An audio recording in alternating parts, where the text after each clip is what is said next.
ഇപ്പോൾ CPM സംസ്ഥാന secretary M V Govindan മാധ്യമങ്ങളോട് സംസാരിക്കുന്നു. ദൃശ്യങ്ങളിലേക്ക്. ആ പരിശോധിച്ചതിൻ്റെ ഭാഗമായിട്ട് പാർട്ടി സംഘടനാപരമായിട്ട് സമ്മേളനങ്ങളെല്ലാം പൂർത്തിയാക്കത്തക്ക രീതിയിലുള്ള തീരുമാനവുമായി ഇപ്പോഴും പാർട്ടി മുന്നോട്ടേക്ക് പോകും. പകരം സെക്രട്ടറിക്ക് ചുമതല കൊടുത്തിട്ടുള്ളൂ. ജനമാധ്യമ പകരം സെക്രട്ടറി തീരുമാനിച്ചിട്ടുണ്ട്. തിരുവനന്തപുരത്ത് ഒരു ഏരിയ സെക്രട്ടറി ഇറങ്ങിപ്പോയി. പാർട്ടി വിടുമെന്നൊക്കെയാണല്ലോ.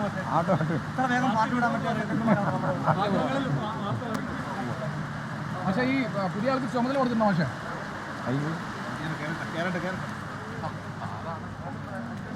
വിഭാഗീയതയുമായി ബന്ധപ്പെട്ട ചോദ്യങ്ങൾക്ക് മറുപടി നൽകാതെയാണ് CPM സംസ്ഥാന സെക്രട്ടറി എം വി ഗോവിന്ദൻ പോകുന്നത്.